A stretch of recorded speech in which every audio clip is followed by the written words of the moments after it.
Hello friend, welcome to your channel CNG classes. इस video में हम देखने वाले हैं कि हिंदी जो क्लास 12 का जो हिंदी बुक है जिसका नाम क्या है दिगंत भाग 2 है, उसका चैप्टर नंबर 2 है। उसने कहा था जिसका हम सब्जेक्टिव क्वेश्चन देखने वाले हैं। क्या देखने वाले हम? Subjective question. इससे पहले हम जो बातचीत पाठ से का है जो बाल्की सिंह जी लिखे हैं उसका हम सब्जेक्टिव क्वेश्चन और ऑब्जेक्टिव क्वेश्चन सब करवा दिए हुए हैं। और जो ये सेकेंड नंबर चैप्टर है इसका हम सिर्फ ऑब्जेक्टिव करवाए थे, आज हम सब्जेक्टिव करवा देंगे। इसके बाद ये कंप्लीट हो जाएगा चैप्टर। और इसके बाद हम सब्जेक्टिव को इतने अच्छे तरह बताएंगे कि क्लास में ही आपको याद हो जाएगा, अलग से याद करने की कोई ज़रूरी नहीं है। तो सबसे पहले क्या कीजिए आप लोग कि वीडियो को तो लाइक कर लीजिए, और मेरे दोस्त है उसके बाद जो क्लास 12 में उसके बाद शेयर कर सकते हैं और कमेंट कर लीजिएगा कैसा लगा वीडियो, ज़रूर कीजिएगा। और चैनल अभी तक सब्सक्राइब नहीं किया तो प्लीज़ कर लीजिए सब्सक्राइब। और ये हमारा नंबर है, इस पर आप व्हाट्सएप ग्रुप में जुड़ना चाहते हैं तो इस पर कॉल कीजिएगा और हमको कहिएगा, हम आपको व्हाट्सएप ग्रुप में जोड़ देंगे। तो चलिए अब सब्जेक्टिव क्वेश्चन देखना स्टार्ट करते हैं। तो सब्जेक्टिव क्वेश्चन नंबर 1 है कि सबसे पहले कहानी के मुख्य पात्रों की एक सूची तैयार करें। ये आपको 2 नंबर में आ सकती है, जो बहुत ही आसान क्वेश्चन है, जो बहुत ही इम्पोर्टेंट भी है लेकिन आसान बहुत है। ये हम कह रहे हैं कि और इसको कैसे आप बताएंगे, तो चलिए देखते हैं। तो उत्तर आपको लिखना है कि वैसे तो कहानी में कई पात्र देखते हैं कि वैसे तो कहानी में बहुत पात्र, जैसे लैला सिंह हो गया, वजीरा सिंह हो गया, बस समझ लीजिए सिंह वाला है सब इसमें है। और इसमें लपटन साहब हो गया, ऐसे फिरंगी मैम हो गया। जब से चैप्टर आप पढ़ेंगे, जब हम पढ़ाएंगे तो आपको बहुत अच्छे से समझ में आ जाएगी। तो कहते हैं कि कहानी में तो बहुत सारे पात्र, कई पात्र हैं, परंतु जो मुख्य पात्र में है उनकी सूची निम्नलिखित है। लेकिन जो बहुत ही मेन किरदार में रहते हैं उनकी जो बहुत ज़्यादा बातचीत हुई है उसके किरदार निम्नलिखित। जैसे एक है लहना सिंह है, जो कहानी क्या है, नायक है, कहानी का नायक लहना सिंह। और एक सूबेदार है, सूबेदार जो इनके मालिक है लहना सिंह के, एक सूबेदारनी उनकी जो पत्नी है। और एक बोधा सिंह है जो सूबेदार और सूबेदारनी का बेटा है। और एक अंतरा सिंह है जिसकी बैठक में जो लड़की थी वे सूबेदारनी वे रहती थी। तो एक महासिंह है, एक वजीरा सिंह है, जो वजीरा सिंह को क्या कहा जाता है, पलटन का विदूषक। इसका आपको ऑब्जेक्टिव क्वेश्चन याद रखनी है, क्या कहा जाता है, पलटन का विदूषक कहा जाता है वजीरा सिंह को। और आदि है। तो ये क्वेश्चन आप आसानी से समझ गए। जिसने भी आपको 2 भी नजर आए होंगे पात्र, उसका नाम लिख देना सिर्फ, तो आपका 2 नंबर अगर आपको पूछा जाएगा तो कंप्लीट हो जाता है यहाँ से। और अगला क्वेश्चन देखते हैं। क्वेश्चन नंबर 2 है कि उसने कहा था कहानी कितने भागों में बटी हुई है। जो उसने कहा था कहानी ये कितने भागों में बटी हुई है, जैसे आपको ऑब्जेक्टिव में पूछा जा सकता है, ऑब्जेक्टिव में भी, और ऐसे ये सब्जेक्टिव में भी आ सकता है। सब्जेक्टिव में भी आएगा तो 2 क्वेश्चन के साथ आएगा, और ऑब्जेक्टिव में आएगा तो सिर्फ 1 क्वेश्चन के ही साथ आने वाली है। और अगला है कि कहानी के कितने भागों में युद्ध का वर्णन है। आपको बताना है कि कहानी कितने भागों में बटी हुई है और कितने भाग इसमें सिर्फ युद्ध हो रहा है। तो चलिए आंसर देखते हैं। उसने कहा था जो कहानी है, उसने कहा था कहानी को 5 भागों में बांटा गया है। 5 भागों में, कितना भागों में, 5 भागों में बांटा गया है। और है इस पूरी कहानी के 3 भाग में युद्ध का वर्णन है। जो 3 भाग है उसमें युद्ध का वर्णन है, और 2 भाग में है जो युद्ध का वर्णन नहीं है। और दूसरे, तीसरे तथा चौथे भाग में युद्ध का दृश्य है। जो आपको ये भी बता दीजिएगा कि दूसरे और तीसरे तथा चौथे में ही सिर्फ युद्ध हो रहा है, बाकी सब युद्ध नहीं हो रहा है। तो 2 नंबर क्वेश्चन भी आप आसानी से समझ गए। बस बताइए या तो आगे नहीं कि उसने कहा था कहानी कितने भागों में बटाई हुई है, तो सीधे बता देना है 5 भागों में। और कौन कौन से भाग में युद्ध का वर्णन है, तो उसके दूसरे, तीसरे और चौथे में। एकदम आसान क्वेश्चन है। और अगला क्वेश्चन देखते हैं। क्वेश्चन नंबर 3 है कि ये 3 है लहना सिंह का परिचय अपने शब्दों में दिए। आपको कितने नंबर में पूछा जाएगा? 5 नंबर में पूछा जाएगा। आपको 2 नंबर में आना संभव ही नहीं है, सिर्फ 5 नंबर का पूछा जाएगा। जो आप कोई बनाएंगे तो 5 नंबर दे दिया जाएगा। आप ऐसे लिखेंगे। तो लहना सिंह का क्या पूरा परिचय आपको देना है कि लहना सिंह कौन है, क्या करता है, पूरा डिटेल में आपको परिचय देना है। तो चलिए परिचय को स्टार्ट करते हैं। कि पहले देखते हैं कि लहना सिंह एक वीर सिपाही है, बहुत वीर सिपाही है, इसका कोई जोड़ा नहीं है। वह उसने कहा था कहानी का प्रमुख पात्र है। मैंने पहले ही बताया था कि वह क्या है, मुख्य पात्र है, क्योंकि जो कहानी होती है उसके इर्द गिर्द घूमती है तथा नायक है। और इनको नायक भी है, कह सकते हैं हीरो है ना। उसने कहा था फिल्म भी बनाए हुए है, एक फिल्म आप सर्च करिएगा, उसने कहा था फिल्म, तो आपको यूट्यूब पर मिल जाएगा। और लेखक ने कहानी में, जो लेखक है यानी जो चंद्रशेखर शर्मा गुलेरी है, वह कहानी में उसके चरित्र को पूरी तरह उभारा है।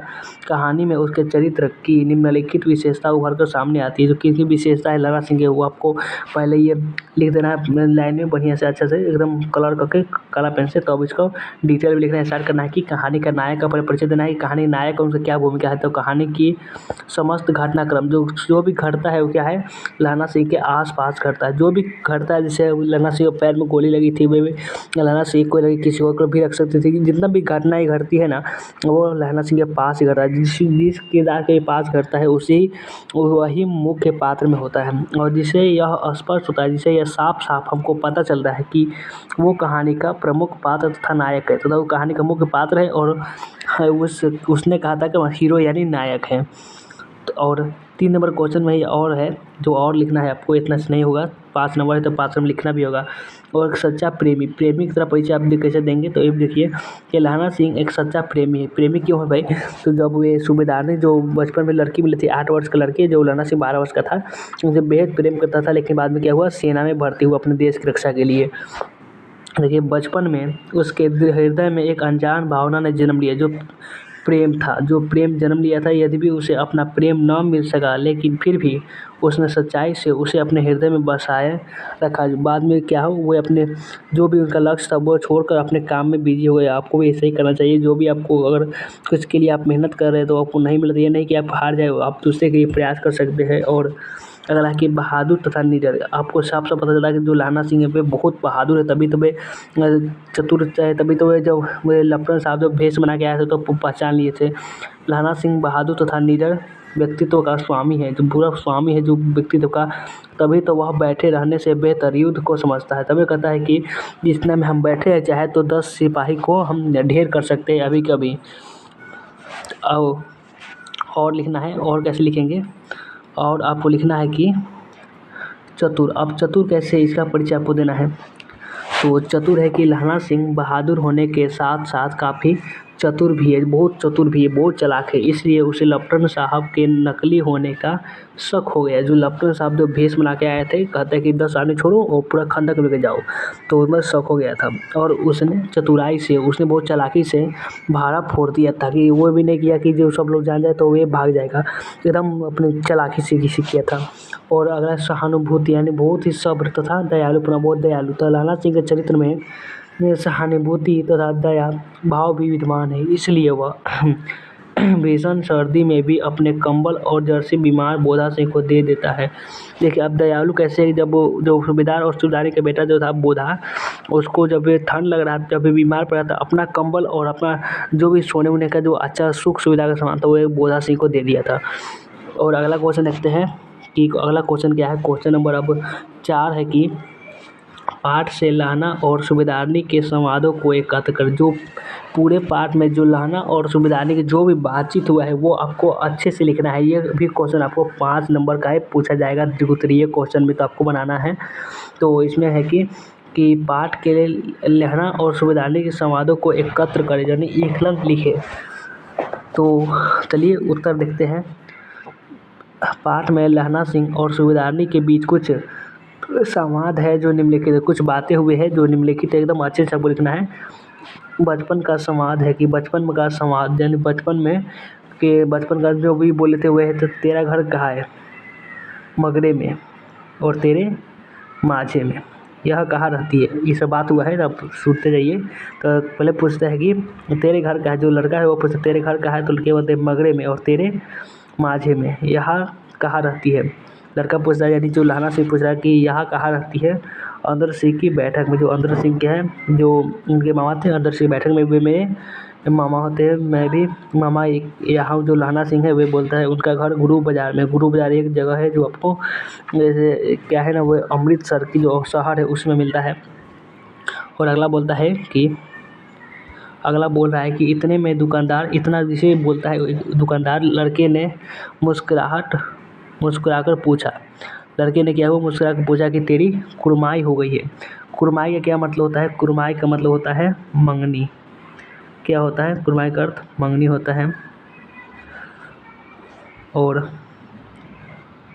मंगनी हो गया। और इस पर लड़की कुछ आंखें चढ़ा कर, देखता नहीं है कि आपको जैसे कोई सामने हो तो आंखें चढ़ा के बोलना, तो आंखें चढ़ा के कहती है कि धत कहकर दौड़ जाती है। जो कहती है कि धत, जैसे नहीं, अब जैसे कोई भी आप कुछ पूछेंगे तो वैसे ही करती है लड़की लोग।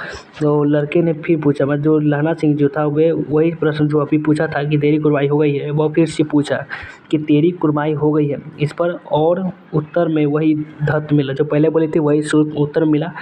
एक दिन जब फिर लड़के ने वैसे ही हंसी में चिढ़ाने के लिए पूछा, तब लड़की लड़के की संभावना के विरुद्ध बोली। जब भी पूछा तो वो तंग आ गया और बोल दिया कि हाँ हो गई है। लड़की बोली खिंचा के कि हाँ हो गई है। और अगला क्या हुआ, तो अगला देखते हैं। अब क्या बोला कि कब, लड़का पूछा, जो लहना सिंह था वो पूछा कब, तो लड़की बोली कल। देखते नहीं है रेशम से कढ़ा हुआ सालू, देखते नहीं जो रेशम से कढ़ा हुआ है जो सालू है वे मंगनी में गई। और सूबेदार के घर का संवाद, जो सूबेदार के यहाँ जब लहना सिंह पहुँचे थे तो उसमें क्या बातचीत हुई थी इसमें बताना है था। जब सबसे पहले बात हुआ कि मुझे पहचाना, जो लड़की जो सूबेदारनी जो सूबेदारनी में बोल रही है कि, कौन बोल रही है, सूबेदारनी जो बोल रही है कि मुझे पहचाना नहीं। तो लहना सिंह बोला कि नहीं, हम नहीं पहचानते हैं, हम आपको जानते ही नहीं है। तो तेरी कुमाई हो गई है, लड़की बोलती है। जब पहले लड़का बोलता था, अब क्या हो, अब एक सूबेदारनी बोल रही है तेरी कुमाई हो गई है, यानी उसको याद दिलाने के लिए। और धत कल हो गई, देखते नहीं रेशम बूटे वाले सालू अमृतसर में। बस कहते लहना की पहचान लिया कि अरे वो तो वही लड़की जो हमारे बचपन में मिला करती थी। सूबेदारनी कह रही है कि मैंने तेरे आते ही पहचान लिया। सब सूबेदारनी हमें कहती है जब लहना सिंह को, जब तुम यहाँ आए थे तभी हम तुमको पहचान लिए थे कि यह तुम वही हो। तुम्हारे आगे मैं आंचल पसारती हूँ, तुम्हारे आगे मैं आंचल पसारती हूँ। और उसके बाद कहते हैं कि यहाँ तक, यहीं तक बातचीत है। जब आप इतना लिख दीजिएगा तो आपको अच्छे से मार्क्स मिल जाएगा। इतना ही 5 नंबर क्वेश्चन आपको पूछा जाएगा। और इतना, और अगला क्वेश्चन देखते हैं। अब अगला क्वेश्चन क्या होने वाली है कि अब अगला क्वेश्चन है क्वेश्चन नंबर 5 देखने वाले हैं। क्वेश्चन नंबर 5 है, क्वेश्चन तो हमने देख लिए थे। और 5वां नंबर क्वेश्चन है कि कल देखते नहीं यह रेशम से कढ़ा हुआ सालू, वह सुनते ही लहना सिंह की क्या प्रतिक्रिया हुई आपको बताना है।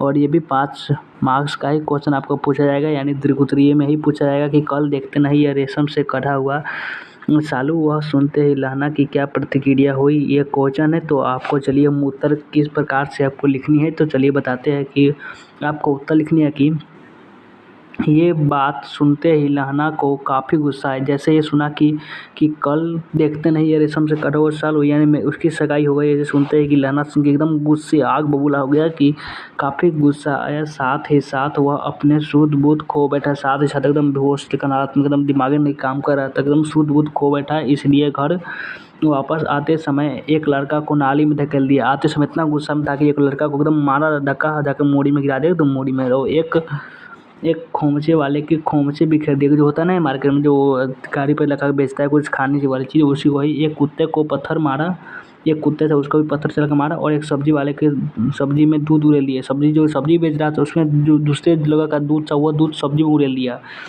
एक पूजा पाठ करने वाली औरत से टकरा गया। एक जो पूरा पूजा पाठ जो करके आ रही थी मंदिर से, उस औरत से टकरा गया, एकदम बिना नहाए हुए नहीं था, वो टकरा गया, जिसने उसे अंधा कहा। जिसे अंधे के भी उपाधि मिल गया। कहा कि अरे तो अंधा दिखाई नहीं देता है क्या। ऐसे करते करते वह घर पहुंचा, यानी बहुत सी कठिनाइयों का सामना करते करते तब कहीं जाकर वह घर पहुंचा। तो 5 नंबर क्वेश्चन भी समझ गए, एकदम समझ गए होंगे, कोई दिक्कत नहीं है।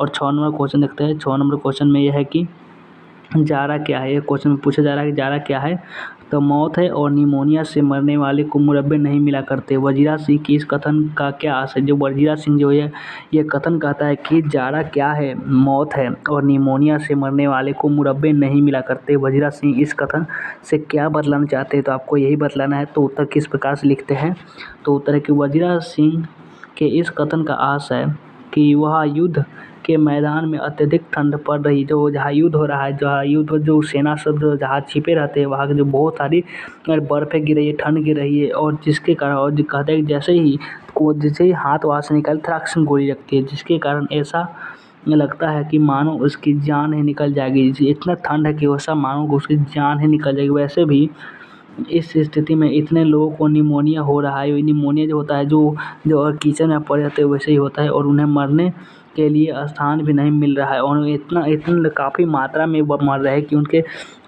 स्थान भी वहाँ कम पड़ जा रहे हैं। तो ये 6 नंबर क्वेश्चन था, ये भी आप समझ गए। और 7 नंबर क्वेश्चन देखते हैं। 7 नंबर क्वेश्चन है बहुत छोटा सा क्वेश्चन, लेकिन 2 नंबर में आपको पूछा जा सकता है, तो 2 मार्क्स इससे ही मिल सकता है। के कहती 7 नंबर क्वेश्चन है, कहती है तुम राजा हो मेरे मुल्क को बचाने आए हो। वजीरा के इस कथन को किसकी ओर संकेत करते हैं? ये जो वजीरा का कथन है कि कहती है, कौन कहती है? फिरंगी मैम कहती है तुम राजा हो, तुम यहाँ राजा हो और मेरे मुल्क यानी मेरे देश को बचाने आए हो जो गलत लोग हैं उनके से। और वजीरा के इस कथन में किसकी ओर संकेत करते हैं? तो उत्तर होगा कि कहती है तुम राजा हो मेरे को बचाने हो। वजीरा के इस कथन फ्रांस की मेम की ओर संकेत, जो फ्रांस की जो मेम है जो भी है लाना सिंह या के दोस्त जो भी सामान देते हैं उनका भी पैसा नहीं लेती है, तो फ्रांस की दोस्त है उनको ही ये संकेत करती है।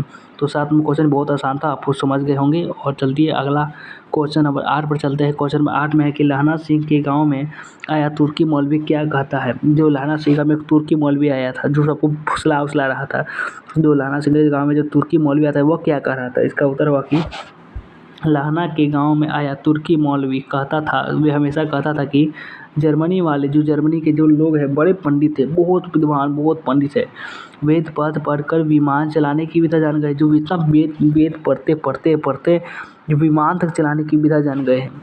मंडी में बनियों को बहकाता था। मंडी जो उसमें सब्जी उब्जी बेचा जाता है, मंडी के जो बनिया रहते जो बेचने वाले रहते थे उनको बहकाता था कि अरे ये करो वो करो, डक्की कहता था, क्या कहता था बहका के कि डाक खाने से रुपया निकाल लो, जो तुम्हारे बैंक का जो बैंक खाते हैं उसमें पैसा जितना भी है निकाल लो, क्योंकि सरकार का राज जो है, सरकार का जो राज है वह जाने वाला है। तो इसका 8 नंबर क्वेश्चन का आंसर इतना ही लिख दीजिएगा, तब 2 मार्क्स आसानी से मिल जाएगा। और चलते 9 नंबर क्वेश्चन है। 9 नंबर क्वेश्चन में है आपका कि लहना सिंह का दायित्व बोध और उसकी बुद्धि दोनों ही गृहणीय है, इस कथन की पुष्टि करें। इसका है कि लहना सिंह का दायित्व बोध और उसकी बुद्धि दोनों ही स्पृहणीय है, इस कथन की पुष्टि, इस कथन का इसका पूरा व्याख्या करने को बोल जा रहा है। तो कैसे करेंगे? तो इसका थोड़ा 5 मार्क्स का क्वेश्चन आएगा, आपको बोर्ड एग्जाम में कोई दिक्कत नहीं है। यह सत्य है कि लहना सिंह का दायित्व बोध और उसकी बुद्धि दोनों ही स्पृहणीय है। लहना सिंह ने जिस तरह अपना दायित्व निभाया वह सच में काबिले तारीफ़ है। इसको इतना तारीफ़ करो भी कम है, क्योंकि सूबेदारनी ने अपना आंचल पसार कर अपने पति और बेटे की जान बचाने की भीख मांगी थी। यानी जो सूबेदारनी जो थी, जो लहना से बचपन में प्यार करता था, वह सिर्फ भीख मांगी थी कि मेरे बेटे और मेरे पति को बचाना।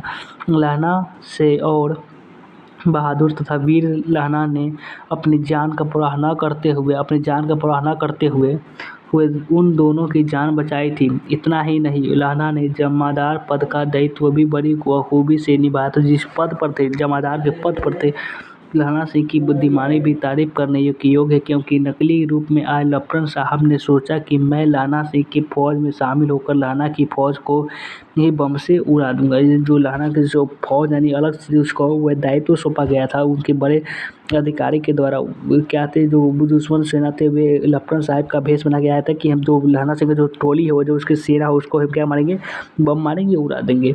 इसे सोच किया था, लेकिन लहना बहुत ही चतुर और चालाक थे, लेकिन लहना की चालाकी और बुद्धिमानी लफरन साहब को दबोच लिया, एकदम दबोच लिए। लहना सिंह के चालाकी इतना दिमाग था कि इस प्रकार से बहुत बुद्धिमानी से ये जंग जीता। यदि बहुत बुद्धिमानी से अगर वे नहीं जीते तो सभी लोग मार जाते। और अगला क्वेश्चन देखते हैं, क्वेश्चन नंबर क्वेश्चन नंबर 10वां देखते हैं कि 10वां नंबर क्वेश्चन में क्या बोला जा रहा है। और 10 नंबर क्वेश्चन ये है कि प्रसंग एवं अभिप्राय बताए, यानी जो आपका व्याख्या क्वेश्चन आ जाता है व्याख्या करें, और इंग्लिश में आता है एक्सप्लेन करें। जो एक क्वेश्चन बनाने को आपको 4 मार्क्स दिया जाता है, तो उसका क्वेश्चन भी है जो आपको कहीं बोर्ड एग्जाम में ये वाला पूछ दिया तो बहुत अच्छी बात है कि आपको अच्छे से बना लेंगे। और अभिप्राय बताना है तो इसको लाइन दिया है, लाइन इसमें जो उठा के दे देता है और उसको पहले इस लेखक ने लिखा है और उसका अर्थ क्या होता है वह बताना होता है। तो चलिए शुरू करते हैं कि मृत्यु के कुछ समय पहले जो स्मृति बहुत साफ हो जाती है। इसे कहने का मतलब जो मृत्यु जो हमारे आने वाली होती है, तो कुछ ही समय पहले स्मृति होती है बहुत साफ हो जाती है एकदम। जो हमने जीवन जन्म भर की जो हम जब जन्म लेते हैं उसे से घटना एक एक करके हमारे सामने आती है, हमारे जो एक एक करके हमारे सामने आने लगती है। सारे दृश्यों के रंग साफ होते, सारे दृश्यों के रंग साफ होते, समय की धुंध बिल्कुल उन पर से हट जाती है। जो समय होते हैं उनकी धुंध बिल्कुल उन पर से हट जाती है। तो ये लाइन दिया हुआ है, लाइन अब इसको हम कैसे लिखेंगे, इसको हम व्याख्या कैसे करेंगे। तो व्याख्या करना शुरू करते हैं कि प्रस्तुत पंक्ति है चंद्रशेखर शर्मा गुलेरी द्वारा रचित पाठ। जो चंद्रशेखर शर्मा गुलेरी द्वारा रचित पाठ उसने कहा था से लिया गया है। इस पंक्ति का आशय बड़ा ही भावुक है। जब लड़ाई खत्म हो जाती है तो लहना सिंह को अपने 12 वर्ष की अवस्था की याद आने लगती है। जब लड़ाई ख़त्म हो जाती है और लहना सिंह को गोली लगी हुई थी, जब सब ख़त्म हो जाती है तो उनकी जो बचपन की याद आने लगती है। जो 12 वर्ष के थे तो उन्हें 8 वर्ष की लड़की मिलती है, वही याद आने लगता है कि जो अमृतसर के शहर के चौक पर दही वाले दुकान पर मिली वो 8 साल की लड़की तेरी कुरमाई हो गई है। धत कह देने वाली जवाबें उनको बहुत याद आ रही थी। उनको पूरा वो बहुत उनको चाहते थे, इसलिए उनको बहुत ही याद आ रही थी। लहना सिंह जब जमादार पद पर नियुक्त हुए थे तब उस लड़की की याद उन्हें ज़्यादा नहीं आ रही थी। जब वे जमादार बने थे, जब वे सेना में भर्ती हुए तब पूरा अपना ध्यान सेना की ओर लगा दिए हुए थे। लेकिन जब मृत्यु नज़दीक आने लगती है तो सारी बातें याद बनकर आने लगती है। जब मृत्यु निश्चित आती है तो ज़िंदगी में आपने जो भी कर्म किए होते हुए आपको आँखों के सामने आने लगते हैं, अर्थात सारे दृश्यों के रंग साफ होते हैं और समय की धुंध बिल्कुल उन पर से हट जाती है। सारे जो भी दृश्य हमारे दिखाई देते हैं एकदम साफ साफ दिखाई देते हैं। मृत्यु के आने से कुछ समय पहले बिल्कुल भी उस में से जो भी धुंधलापन होता है वे सब हट जाते हैं। और आगे क्या कहा जा रहा है कि अगला नंबर 11 नंबर क्वेश्चन है कि मर्म ऐसा पर यानी व्याख्या कीजिए। इसका भी क्वेश्चन है कि और लाइन दिया हुआ है, इसको व्याख्या हम कैसे करेंगे ये देखते हैं। इसे लाइन दिया हुआ है, लाइन दिया हुआ है, ये सब लाइन है जो आपको व्याख्या करने को बोला जा रहा है, तो आप कैसे व्याख्या करेंगे। तो चलिए आपको व्याख्या करना दिखाते हैं कि व्याख्या किस प्रकार से की जाती है। तो क्वेश्चन है कि अब के हार में, क्वेश्चन नंबर क्या है कि क्वेश्चन आपको बोला जा रहा है कि अब के हार में यह आम खूब फलेगा। जो अब का जो हार यानी जो अब का मौसम है उसमें जो आम का पेड़ बहुत खूब फलेगा, खूब से पेड़ पर फल देंगे। चाचा भतीजा दोनों यही बैठकर आम खाना। ये जो लहना सिंह कह रहा है कि जो चाचा और भतीजा दोनों यही बैठकर पेड़ के नीचे ही आम खाना। जितना बड़ा भतीजा है उतना ही बड़ा यह आम है। जिस महीने उनका जन्म हुआ था, जिस महीने जो उनके जो लड़के होंगे जन्म हुआ था उसी महीने मैंने इसे लगाया था। ये लहना सिंह कह रहे हैं कि प्रस्तुत पंक्ति चंद्रशेखर शर्मा गुलेरी द्वारा लिखित उसने कहा था से ली गई है। पहले बताना है वो किस कहाँ से ली गई है और कौन से लेखक है। लहना सिंह बुरी तरह जख्मी है। लहना सिंह एकदम पूरी तरह जख्मी है क्योंकि वे मृत्यु के कुछ समय पहले से बात हो रही है। उसका अंतिम समय निकट आ चुका है प्रतीत हो रहा है। ऐसी अवस्था में वे अतीत और भविष्य की स्मृतियों में उलझा हुआ है। कभी उसे अतीत की घटनाएं याद आती है, कभी उसे अतीत की बातें याद आती है, तो कभी कभी उसे वर्तमान की बातें याद आती है। वो एकदम पागल की तरह हो गया है। और अगला है कि कभी भविष्य की कल्पनाएं उसे झकझोर जाती है। जो भविष्य की क्या होगा उससे कल्पनाएं उसे झकझोर जाती है। तो ऐसी ही एक कल्पना करते हुए वह वजीरा सिंह से कहता है कि इस बार आषाढ़ महीने में यह आम खूब फलेगा। इस बार आषाढ़ के जो महीना उसमें यह आम खूब फलेगा। तुम और तुम्हारा भतीजा बैठकर खूब आम खाना। यह आम का पेड़ मैंने उसी महीने लगाया था। मैंने जो आम का पेड़ है मैंने उसी समय लगाया था जिस समय तेरे भतीजे का जन्म हुआ था। यह आम का पेड़ तेरे भतीजे के बराबर है, यानी जितना बड़ा तुम्हारा भतीजा है उतना बड़ा ये आम का पेड़ है। और अगर ख नंबर ख में व्याख्या में बोला जाए और अब घर जाओ तो कह देना। और जो बोलती है कि कौन बोलती है, जो लहना सिंह कहती है, वजीरा सिंह कहते बोले सूबेदार कहते हैं कि जब घर जा रहे हो तो कह देना कि मुझे उसने जो कहा था मैंने वह कर दिया। जो कहा था कि मेरे पति और बेटे को रक्षा करना वो मैंने आज कंप्लीट कर दिया। प्रस्तुत पंक्ति चंद्रशेखर शर्मा गुलेरी द्वारा रचित उसने कहा था से लिया। जैसे आप कोई और चैप्टर से संपूर्ण व्याधि से कुछ भाषण लिया गया है तो उसे आप लिख देंगे प्रस्तुत पंक्ति जयप्रकाश नारायण द्वारा जैसे जहाँ से लिया गया वैसे उसके हिसाब से आपको लिखना होगा। सूबेदारनी ने लहना सिंह को एक दायित्व सौंपा था कि उसके पति और बेटे को प्राणों की रक्षा करना। लहना सिंह ने उन दोनों की जान बचाकर उसे पूरा किया। उसने घायल होने के बावजूद उन दोनों की गाड़ी में भेज दिए हुए घायल थे, लेकिन वो अस्पताल यानी जो मरे हुए थे उस अस्पताल और जिन तक उनको इलाज के लिए भेज दिया और खुद वही रह गए। जब सूबेदार अपने बेटे के साथ जाने लगे तो लहना सिंह ने उसे कहा कि जब घर जाओ तो सूबेदारनी को कह देना, जो सूबेदार की पत्नी का नाम सूबेदारनी को कह देना कि उसने मुझे जो भी कुछ कहा था वह मैंने आज कर दिखाया, मैंने वह कर दिया।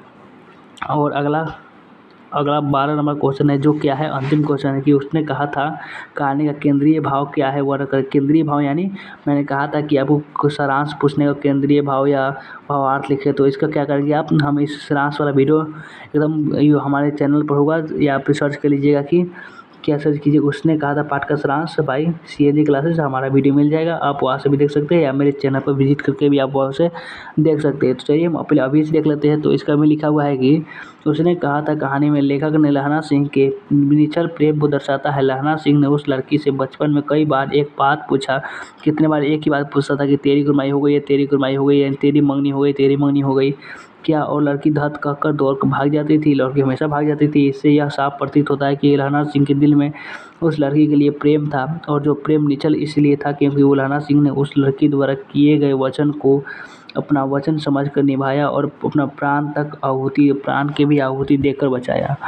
तो और यहाँ तक है। और चलिए वीडियो को एंड करते हैं और मिलते हैं फिर किसी नेक्स्ट वीडियो में। वीडियो अच्छा लगा हो तो, और वीडियो भी आपको अच्छा लगा तो कमेंट में ज़रूर बताइएगा, और हम फिर किसी नेक्स्ट वीडियो में मिलते हैं।